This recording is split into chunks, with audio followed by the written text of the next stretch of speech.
اس حصے میں آپ سنیں گے سیدنا ایوب علیہ السلام کا نسب نامہ اور قرآن مجید میں آپ کا تذکرہ، ایوب علیہ السلام کی آزمائش اور صبر کی انتہا، سیدنا ایوب علیہ السلام کی صحت یابی اور انعامات ربانی کی بارش، بیوی کو 100 کوڑے مارنے کی قسم اور اللہ تعالی کی طرف سے اس کا حل، قرآن مجید میں سیدنا یونس علیہ السلام کا تذکرہ، قوم کا سیدنا یونس علیہ السلام کی دعوت ماننے سے انکار اور سیدنا یونس علیہ السلام کا بستی کو چھوڑ دینا، عذاب کے آثار دیکھ کر قوم یونس کا توبہ کی طرف رجوع، مچھلی کے پیٹ میں سیدنا یونس علیہ السلام کا اعتراف غلطی اور اللہ تعالی کی تسبیح، سیدنا یونس علیہ السلام کے فضائل و مناقب، سیدنا ذوالکفل علیہ السلام کا قرآن مجید میں تذکرہ۔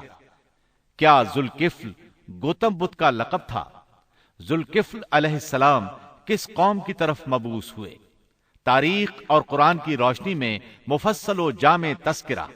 تو آئیے سنتے ہیں دارالسلام اسٹوڈیو لاہور پاکستان سے قصص الانبیاء کا 11واں حصہ، صبر کا بدلہ۔ پیشکش محمد طارق شاہد۔ اب ہم آپ کو سناتے ہیں سیدنا ایوب علیہ السلام کا قصہ۔ ایوب علیہ السلام انبیاء کی جماعت میں سے ایک ہستی ہیں۔ اللہ تعالیٰ نے صبر کے معاملے میں بطور خاص ان کا تذکرہ فرمایا ہے، لوگوں کے لیے ایک مثال اور نمونہ ٹھہرایا ہے۔ آپ کا نسب نامہ یوں ہے: ایوب بن موس بن رازح بن عیس بن اسحاق بن ابراہیم علیہ السلام، یہ سیدنا اسحاق علیہ السلام کی نسل میں سے ہیں۔ ابراہیم علیہ السلام کے 2 صاحبزادے تھے، اسماعیل علیہ السلام اور اسحاق علیہ السلام۔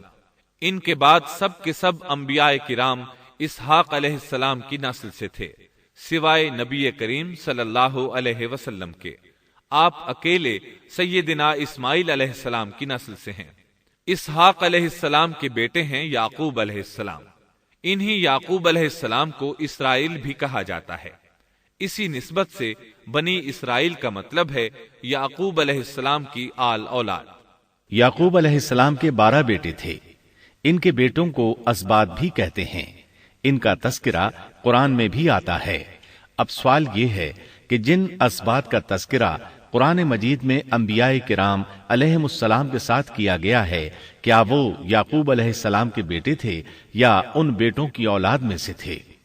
اکثر علماء کرام نے یہ اشارہ دیا ہے کہ اسباط لفظ سے جن انبیاء کرام علیہم السلام کی طرف اشارہ کیا گیا ہے وہ یعقوب علیہ السلام کے بیٹے نہیں ہیں، اس لیے کہ انہوں نے تو یوسف علیہ السلام کے قتل کی کوشش کی تھی، اپنے والد سے جھوٹ بولا تھا، ایسے اور بھی غلط کام کیے تھے، تو ان حرکات کے کرنے والے انبیاء نہیں ہو سکتے، جبکہ اسباط سے مراد وہ انبیاء کرام ہوں گے جو ان بیٹوں کی نسل سے آئے ہوں گے۔ بنی اسرائیل کے 12 قبیلے تھے اور قبیلے کو سبط بھی کہتے ہیں، اس لیے انہیں اسباط بھی کہا جاتا ہے، یعنی بنی اسرائیل ان قبیلوں میں تقسیم ہو گئے۔ اسی طرح سیدنا ایوب علیہ السلام سیدنا اسحاق علیہ السلام کی اولاد میں سے ہوئے۔ سورہ انعام آیت 84 میں اللہ فرماتے ہیں: وَمِن ذُرِّيَّتِهِ دَاوُودَ وَسُلَيْمَانَ وَأَيُّوبَ وَيُوسُفَ وَمُوسَى وَهَارُونَ، اور اس کی اولاد میں سے داود اور سلیمان اور ایوب اور یوسف اور موسیٰ اور ہارون۔ تو یہ سب کے سب سیدنا ابراہیم علیہ السلام کی نسل سے تھے۔ ایوب علیہ السلام بھی اللہ تعالیٰ کے نبی اور رسول تھے۔ سورۃ النساء آیت 163 میں اللہ تعالیٰ فرماتے ہیں: إِنَّا أَوْحَيْنَا إِلَيْكَ كَمَا أَوْحَيْنَا إِلَى إِبْرَاهِيمَ وَإِسْمَاعِيلَ وَإِسْحَاقَ وَيَعْقُوبَ وَالْأَسْبَاطِ وَعِيسَى وَأَيُّوبَ وَيُونُسَ وَهَارُونَ وَسُلَيْمَانَ وَآتَيْنَا دَاوُودَ زَبُورًا۔ یقیناً ہم نے آپ کی طرف اسی طرح وحی کی ہے جیسا کہ نوح اور ان کے بعد والے نبیوں کی طرف کی، اور ہم نے وحی کی ابراہیم اور اسماعیل اور اسحاق اور یعقوب اور ان کی اولادوں پر، اور عیسیٰ اور ایوب اور یونس اور ہارون اور سلیمان کی طرف، اور ہم نے داؤد کو زبور عطا فرمائی۔ اللہ تعالیٰ نے ان سب انبیاء کرام علیہم السلام کی طرف وحی فرمائی، اور ایوب علیہ السلام بھی ان رسولوں میں سے ایک ہیں۔ اللہ تعالیٰ نے آپ کو آپ کی قوم سوران کی طرف مبعوث فرمایا۔ یہ قوم ملک شام میں رہائش پذیر تھی۔ آپ بہت زیادہ مالدار تھے۔ اللہ تعالیٰ نے آپ کو بہت زیادہ نعمتوں سے نوازا تھا۔ آپ کے پاس بے شمار مویشی تھے، لا تعداد نوکر چاکر تھے۔ اللہ نے آپ کو بہت سی زرعی زمین بھی عطا فرمائی تھی۔ آپ تاجر بھی تھے۔ تجارت کا سلسلہ دور دور تک پھیلا ہوا تھا۔ اللہ تعالیٰ نے آپ کو کثیر اولاد بھی عطا فرمائی تھی۔ آپ کے ہاں 7 بیٹے اور 7 بیٹیاں تھیں۔ آپ خود بھی صحت مند اور طاقتور تھے۔ آپ کے اصحاب کی تعداد بھی کافی تھی۔ گویا اللہ تعالیٰ نے آپ کو گوناگون نعمتوں سے نوازا تھا۔ آپ روئے زمین پر نعمتوں سے مالا مال شخص تھے۔ اللہ تعالیٰ نے آپ کو آزمانا چاہا تاکہ بعد میں آنے والے لوگوں کے لیے آپ صبر کی مثال بن جائیں۔ آخر صبر کا مرحلہ شروع ہو گیا۔ آپ کا سب مال و متاع ہلاک ہو گیا، یہاں تک کہ آپ فقیر ہو گئے۔ آپ کی زندگی ہی میں آپ کی ساری اولاد اللہ کو پیاری ہو گئی۔ کسی کا ایک بیٹا بھی فوت ہو جائے تو وہ کتنا غمگین ہوتا ہے، متاثر ہوتا ہے۔ سیدنا یعقوب علیہ السلام پر غم کس طرح طاری ہوا، یہاں تک کہ آپ کی آنکھوں کی بینائی تک جاتی رہی۔ مارے غم کے وہ گھل گئے تھے، جبکہ ان کا کوئی بیٹا فوت نہیں ہوا تھا، اور ادھر 7 بیٹے اور 7 بیٹیاں فوت ہو گئے۔ یہی نہیں، تمام مال مویشی ہلاک ہو گئے۔ معاملہ اس پر بھی ختم نہیں ہوا، آپ شدید مرض میں مبتلا ہو گئے۔ بیماری اس قدر شدید تھی کہ آپ چلنے پھرنے سے معذور ہو گئے، اٹھنے کی سکت نہ رہ گئی، یہاں تک کہ آپ کا گوشت گرنے لگا۔ آپ کی آزمائش انتہا کو پہنچ گئی۔ اب آپ کے ساتھی بھی آپ کا ساتھ چھوڑنے لگے۔ انہیں خوف محسوس ہوا کہ کہیں ان کی بیماری انہیں بھی نہ لگ جائے، کہیں یہ کوئی ایسی بیماری نہ ہو جو ایک سے دوسرے کو لگتی ہو۔ اس طرح سوائے 2 کے سب ساتھی آپ کا ساتھ چھوڑ گئے، کوئی آپ کے قریب نہ آتا تھا۔ جو 2 ساتھی ساتھ چھوڑ کر نہیں گئے تھے وہ بھی ذرا دور کھڑے ہو کر بات کرتے تھے۔ آپ کی خدمت کے لیے بس آپ کی بیوی رہ گئیں۔ وہ بہت وفادار بیوی تھیں۔ یہ زوجہ محترمہ آپ کی خدمت کرتی، آپ کو کھلاتی پلاتی، آپ کو نہلاتی۔ پھر نوبت یہاں تک پہنچی کہ سارا ہی مال بالکل ختم ہو گیا۔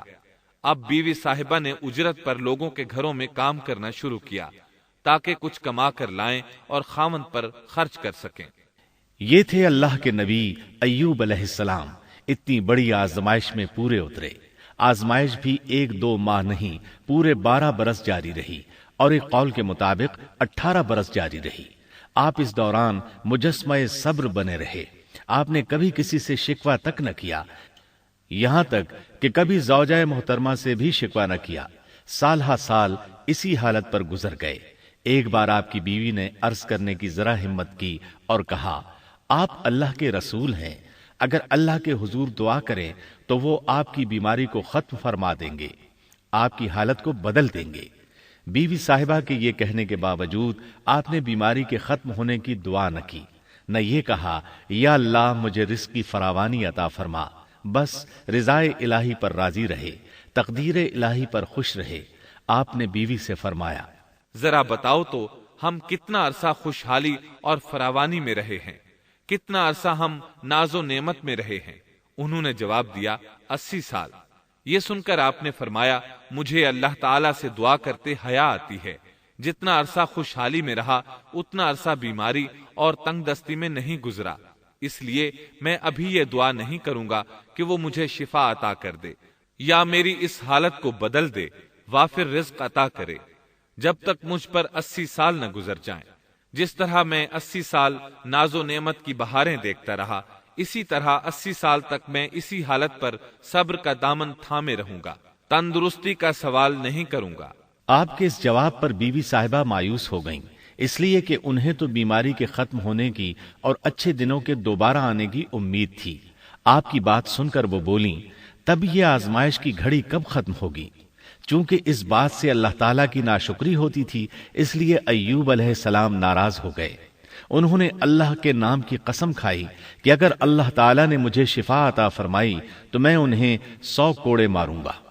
دوسری طرف نوبت یہاں تک پہنچی کہ لوگوں نے آپ کی بیوی صاحبہ کو کام دینے سے انکار کرنا شروع کر دیا۔ ان کا خیال تھا کہیں ان کے شوہر کی بیماری انہیں بھی نہ لگ جائے۔ وہ سمجھتے تھے کہ ایوب علیہ السلام کی بیماری چھوت کی ہے، لہٰذا یہ بیماری ان کی بیوی کے واسطے سے انہیں بھی لگ سکتی ہے۔ جب معاملہ یہاں تک پہنچ گیا تب آپ نے ایک چھوٹی سی بات کہی، اس میں بھی کوئی واضح دعا نہیں تھی، جبکہ اس وقت سے بڑھ کر دعا کے لیے کون سا وقت ہو سکتا تھا۔ آپ کی اس بات کو اللہ تعالیٰ نے قرآن مجید میں بیان فرمایا ہے۔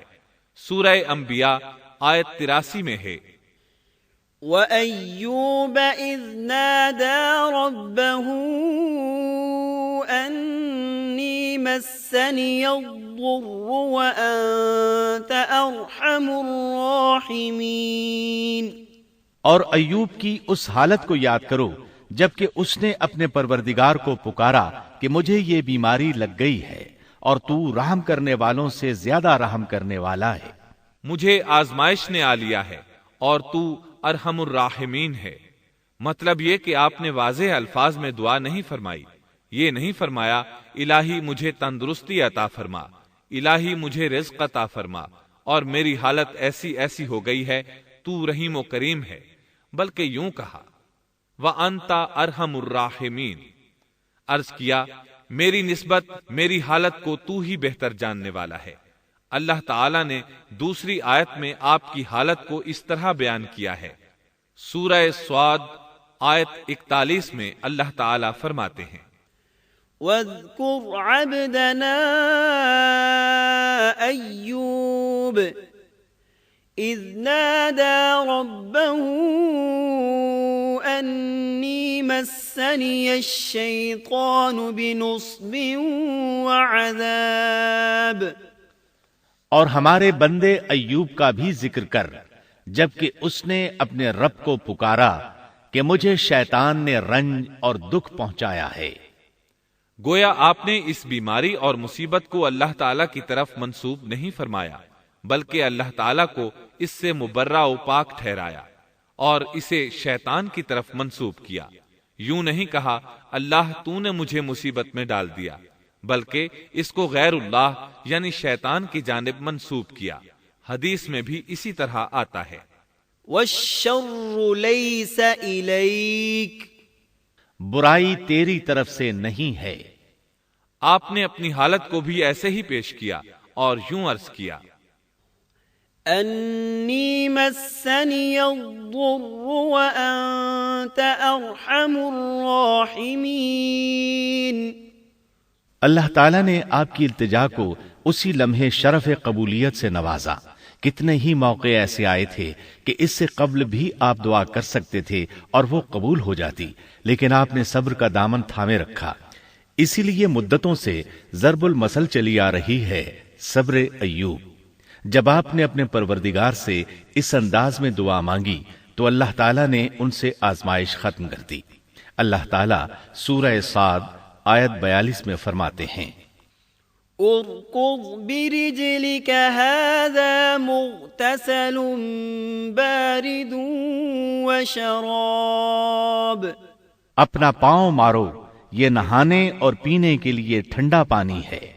جب انہوں نے پاؤں زمین پر مارا تو پانی کا چشمہ جاری ہو گیا۔ علماء کرام کہتے ہیں جب انہوں نے اس پانی سے غسل کیا تو جسم کے بیرونی حصے سے بیماری ختم ہو گئی، اور جو ہی پانی پیا جسم کے اندرونی حصے کی بیماری ختم ہو گئی، اور یہ اللہ عز و جل کا عظیم احسان ہے۔ پھر سے بالکل تندرست بن گئے، ان کی صحت و توانائی لوٹ آئی، ایسے صحت مند ہو گئے جیسے پہلے کبھی ہوا کرتے تھے۔ ان کی زوجہ محترمہ باہر سے گھر آئیں تو بالکل نہ پہچان سکیں۔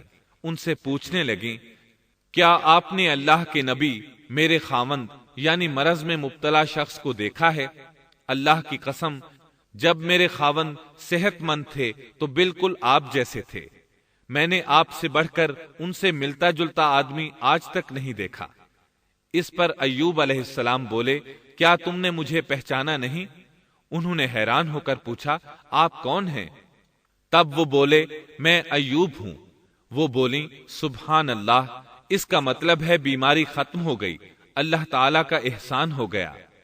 اس کے بعد اللہ تعالیٰ نے انہیں اہل و عیال کی نعمتیں بھی لوٹا دیں، ان کے مویشی بھی انہیں واپس مل گئے۔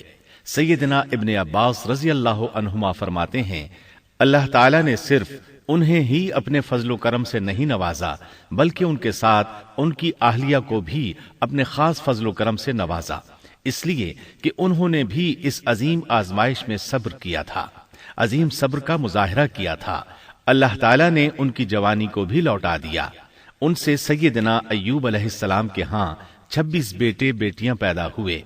یہ روایت بھی ملتی ہے کہ 26 بیٹے ہی بیٹے تھے، بیٹیاں اس کے علاوہ تھیں۔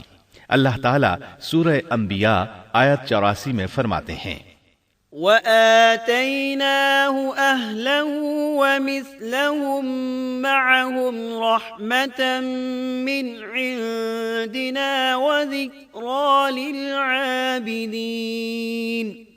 ہم نے اس کو اہل و عیال عطا فرمائے، بلکہ ان کے ساتھ ویسے ہی اور اپنی خاص مہربانی سے، تاکہ سچے بندوں کے لیے سبب نصیحت ہو۔ مطلب یہ کہ ان کی جوانی واپس کر دی، مال و دولت لوٹا دیا، اور یہ چیزیں انہیں فوراً واپس کر دی تھیں۔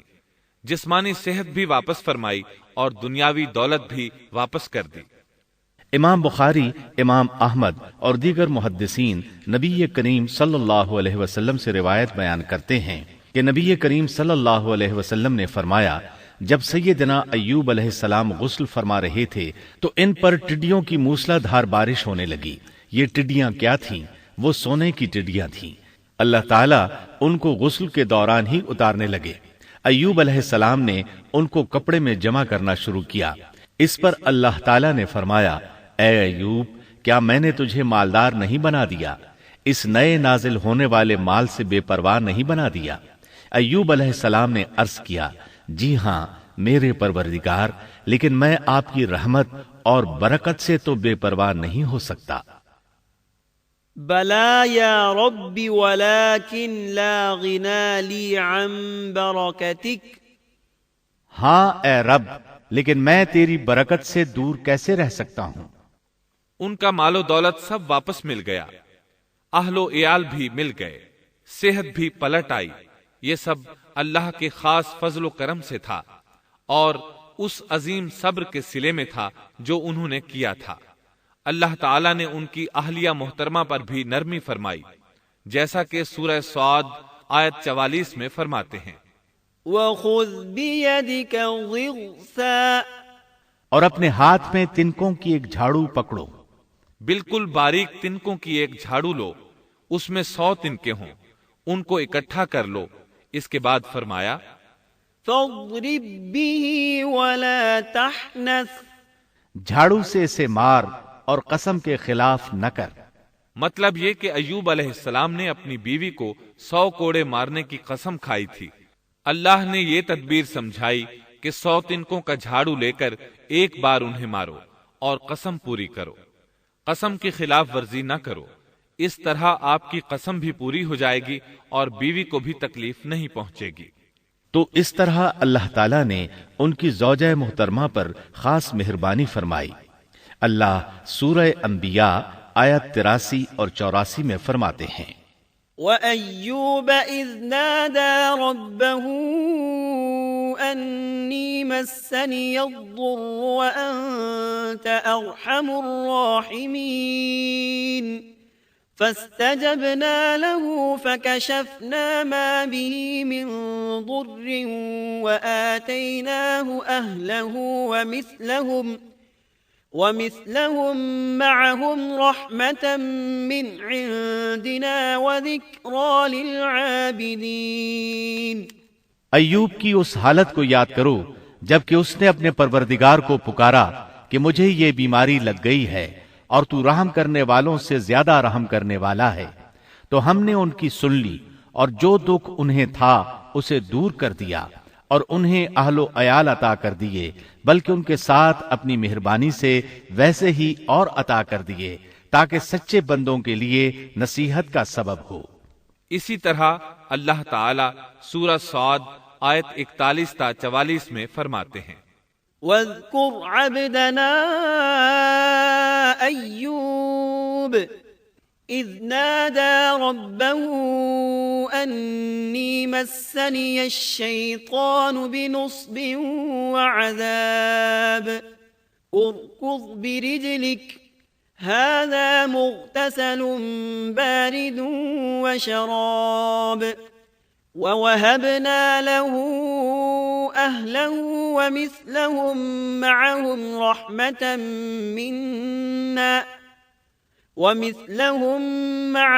رحمة منا وذكرى لأولي الألباب وخذ بيدك ضغثا فاضرب به ولا تحنث إنا وجدناه صابرا نعم العبد إنه أواب۔ اور ہمارے بندے ایوب کا بھی ذکر کیجئے جب انہوں نے اپنے رب کو پکارا کہ مجھے شیطان نے رنج اور دکھ پہنچایا ہے، اپنا پاؤں مارو، یہ پینے اور نہانے کے لیے ٹھنڈا پانی ہے، اور ہم نے انہیں ان کا پورا کنبہ عطا فرمایا، بلکہ اس کے ساتھ اپنی خاص رحمت سے اور عقل مندوں کی نصیحت کے لیے اتنا ہی اور بھی عطا کر دیا۔ اور اپنے ہاتھ میں تنکوں کی ایک جھاڑو لے کر مار دیں اور قسم کے خلاف نہ کریں، سچ تو یہ ہے کہ ہم نے اسے بڑا صابر بندہ پایا، وہ بہت نیک تھے اور بہت ہی رغبت رکھنے والے تھے۔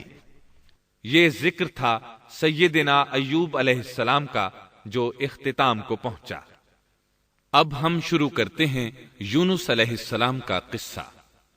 یونس علیہ السلام ایک عظیم اور کریم نبی تھے۔ ان کا قصہ قرآن کریم میں ایک انوکھا قصہ ہے۔ آپ کے والد کا نام متا تھا اور آپ سیدنا ابراہیم علیہ السلام کی نسل سے تھے۔ آپ کا ایک نام ذُنُّون بھی ہے، یعنی مچھلی والے۔ ان-نون کا مطلب ہے مچھلی۔ اسی طرح آپ کو صاحب الحوت بھی کہا جاتا ہے۔ اللہ تعالیٰ نے آپ کو ان سب ناموں سے پکارا ہے۔ آپ کو ایک عظیم بستی کی طرف مبعوث کیا گیا۔ اس بستی کا نام نینوا تھا۔ یہ عراق کے شمال میں واقع تھی۔